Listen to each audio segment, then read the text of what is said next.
Hi students, నేను మీ పూర్ణ physics సార్ని.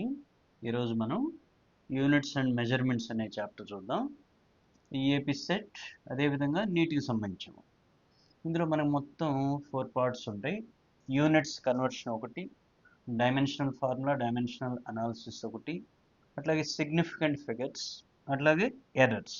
అట్లా ఈ 4 పార్ట్ల నుంచి మీకు నీటిలో 3 క్వశ్చన్స్ ఇస్తున్నాడు. ఎంసెట్ అయితే మనకి ఈఏపీ సెట్ అయితే ఒక క్వశ్చన్ ఇస్తున్నాడు. ఓకేనా. ఇందులో కనుక మనం చూస్తే ఫండమెంటల్ క్వాంటిటీస్ మీకు mass, length, time, temperature, current, luminous intensity, amount of substance, వీటిని బేస్ చేసుకుని మనం డైమెన్షనల్ ఫార్ములా రాస్తాం. ఓకేనా. Dimensional formula for example force రాసాం అనుకోండి, m1L1T⁻². ఇవి ఎట్లా సింప్లిఫై చేస్తాం అనేది నాది మెయిన్ వీడియో ఉన్నది, ఒకసారి చెక్ చేయండి. అట్లాగే work m1L2T⁻², universal gravitational constant m⁻⁻1 L⁻3T⁻². ఇట్లా మనం క్యాలిక్యులేట్ చేయవచ్చు. అదేవిధంగా డైమెన్షనల్ అనాలిసిస్లో మనకి ఇది మోస్ట్ ఇంపార్టెంట్. ఒక ఫిజికల్ క్వాంటిటీని డిఫరెంట్ ఫిజికల్ క్వాంటిటీస్లో క్యాలిక్యులేట్ చేయమంటాడు. ఫర్ ఎగ్జాంపుల్ మాస్ని ఫోర్స్, వెలాసిటీ, టైంలో చెప్పమన్నాడు. మనం సింప్లిఫై చేస్తే మనకి mass equal to F1 V⁻⁻1 T⁻1 అని వస్తుంది. అదేవిధంగా ఇంకోటి ఇంపార్టెంట్, ఇందులోనే మనకి యూనిట్ కన్వర్షన్స్ N1U1 = N2U2, ఒక యూనిట్ని ఇంకో యూనిట్గా కన్వర్ట్ చేస్తాం. ఇట్లా ఈ ఫార్ములా ఉపయోగించి యూనిట్ కన్వర్షన్ చేయవచ్చు. రైటా. ఇక్కడికి డెఫినెట్గా ఒక బిట్ అయితే వస్తుంది నీట్కి అయితే. అదేవిధంగా ఈ ఎపిసెట్కి కూడా రావచ్చు. అట్లాగే సిగ్నిఫికెంట్ ఫిగర్స్కి వస్తే మనకి ఫర్ ఎగ్జాంపుల్ మీకు 34.7 అని ఇచ్చాడు. వ్యాలిడ్ నెంబర్స్ ఎన్ని? 3, 4, 7 మూడు కూడా వ్యాలిడే కదా. అప్పుడు సిగ్నిఫికెంట్ ఫిగర్ 3 అవుతుంది. 2.01లో 2, 0, 1 మూడు కూడా వ్యాలిడ్ నెంబర్స్ అవుతాయి. కాబట్టి సిగ్నిఫికెంట్ ఫిగర్ 3. ఫర్ ఎగ్జాంపుల్ 1.001 అని ఉంది. 1, 2, 3, 4 4 వ్యాలిడ్ నెంబర్స్, కాబట్టి సిగ్నిఫికెంట్ ఫిగర్ 4. 3.00 పాయింట్ తర్వాత జీరోలు ఉంటే అది కూడా కౌంటబుల్, అప్పుడు మనకి 3 అవుతుంది. 1, 2, 3 సిగ్నిఫికెంట్ ఫిగర్ 3. ఒకవేళ 1.3 × 10⁴ అని ఏదో ఒక వాల్యూ ఇచ్చాడు, కాన్స్టెంట్ కాకుండా ఒక వాల్యూ 1.3 × 10⁴. ఇక్కడ 1, 3 వ్యాలిడ్, 10⁴ మనకు వ్యాలిడ్ కాదము, అంటే 2 సిగ్నిఫికెంట్ ఫిగర్స్. ఇట్లా మనకి దీంట్లోనే ఎడిషన్ చేసి చెప్పొచ్చు. ఫర్ ఎగ్జాంపుల్ 2.4 + 3.9 దీన్ని ఫైండ్ అవుట్ చేయమంటాడు.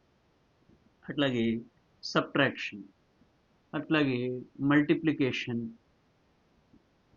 అట్లాగే డివిజన్, వీటిలో సిగ్నిఫికెంట్ ఫిగర్స్ అడుగుతాడు. అవి చేయాలి, మన మెయిన్ వీడియోలో ఉంది, అవి ఒకసారి చూసుకోండి. అదేవిధంగా లాస్ట్ ఎర్రర్స్లో డెఫినెట్గా ఒక క్వశ్చన్ ఉంటుందో నీట్ వాళ్ళకైతే.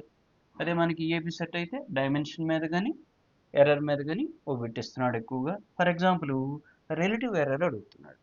For example ΔX/X. ఒకవేళ పర్సంటేజ్ ఎర్రర్ అడిగాడు అనుకోండి, ఇంటూ 100 చేస్తాం. ΔX/X × 100. ఎగ్జాంపుల్కి ఒకటి తీసుకుందాం. వాల్యూమ్ ఆఫ్ ద స్పియర్, నేను స్పియర్ తీసుకుంటున్నాను. వాల్యూమ్ ఫార్ములా ఏంటి? 4/3 πr³. ఒకవేళ ఇక్కడ మీకు రేడియస్లో ఎర్రర్ క్వశ్చన్లో ఇచ్చేసాడు, percentage error of radius equal to 1% అని ఇచ్చాడు. Percentage error in volume find out చేయమన్నాడు అనుకో, వాల్యూమ్ ఆఫ్ ద స్పియర్.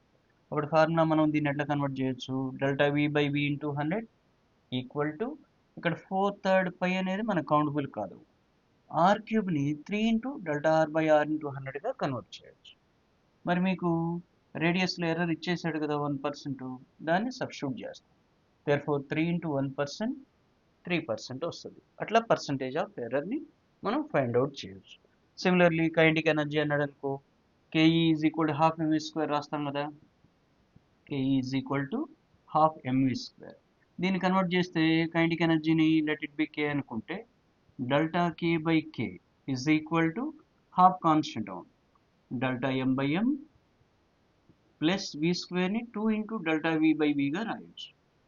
అదే పర్సంటేజ్ అన్నప్పుడు ఇంటూ 100 చేస్తాం, బోత్ సైడ్స్ ఇంటూ 100 చేస్తే మనకి పర్సంటేజ్ ఎర్రర్ వస్తుంది. అట్లా దేనికైనా ఫైండ్ అవుట్ చేయొచ్చు. ఇందులో మనకు కొన్ని కాన్స్టెంట్స్ ఉంటాయేమో. Constants to remember: velocity of light 3 × 10⁸ m/s, charge an electron 1.6 × 10⁻⁻19 coulomb, acceleration due to gravity 9.8 m/s², Planck constant 6.6 into 10⁻³ joule second. అదేవిధంగా కన్వర్షన్స్ ఉంటాయి, unit conversions. 1 angstrom unit is equal 10⁻10 metre. యాంగ్స్ట్రామ్ని మీటర్లో convert చేస్తాం. అట్లాగే ఇది ఎక్కువగా ఇస్తూ ఉంటాడు. 1 km/hని మీటర్ పర్ సెకండ్లోకి రాయాలంటే 5/18 పెట్టి మల్టిప్లై చేయాల్సి ఉంటుంది. అట్లాగే 1 క్యాలరీ ఈక్వల్ టు 4.186 జౌల్ లేదా నియర్లీ 4.2 జౌల్గా చెప్పవచ్చు. అట్లాగే 1 ఫెర్మి, న్యూక్లియర్ యాటమ్స్ ఈ చాప్టర్లో మనకి ఫెర్మి మీద వస్తాం. 1 ఫెర్మి అంటే 10⁻⁻50 మీటర్. ఇట్లా యూనిట్ కన్వర్షన్స్ ఉంటాయి. ఈ విధంగా మీరు ఈ చాప్టర్ కనుక చేస్తే నీటిలో 3 క్వశ్చన్స్ ఖచ్చితంగా వస్తాయి. ఈఏపీ సెట్లో ఏపీ వాళ్ళు కానీ టీఎస్ వాళ్ళకైనా ఒక క్వశ్చన్ డెఫినెట్. మీరు ముఖ్యంగా ఏంటంటే రివిజన్ చేయాలి. రివిజన్ చేస్తే రిజల్ట్ వస్తుంది. డెఫినెట్గా రివిజన్ చేస్తే రిజల్ట్ వస్తుంది. ఇటువంటి వీడియోస్ అన్ని సిరీస్ లాగా మనం చాప్టర్ వైజ్ అప్లోడ్ చేస్తున్నాము. ఈ లాస్ట్ మినిట్లో మీకు యూస్ఫుల్ అవుతాయి. ఇవేంటంటే మోస్ట్ ఇంపార్టెంట్ టాపిక్స్. వాటికి అడిగేటువంటి ఆ ఫార్ములే, ఇంపార్టెంట్ ఫార్ములే, వీటి మీద మనకు బిట్స్ ఇస్తున్నాడు అనేది నీటిలో కానీ ఈఏపీ సెట్లో కానీ. ఈ పూర్ణ అకాడమీ అనే ఛానల్ కనుక మీరు సబ్స్క్రైబ్ చేసుకుంటే నేను అప్లోడ్ చేసే ప్రతి వీడియో మీకు నోటిఫికేషన్ రూపంలో వస్తుంది. మీరు తక్కువ టైంలో వెరిఫై చేసుకోవచ్చు. ఓకేనా? మ్యాక్సిమం స్కోర్ చేయడానికి ఈ లాస్ట్ డేస్ మీకు ఉపయోగపడతాయి. మెయిన్ రివిజన్ చేయండి, రిజల్ట్ డెఫినెట్గా వస్తుంది. All the best.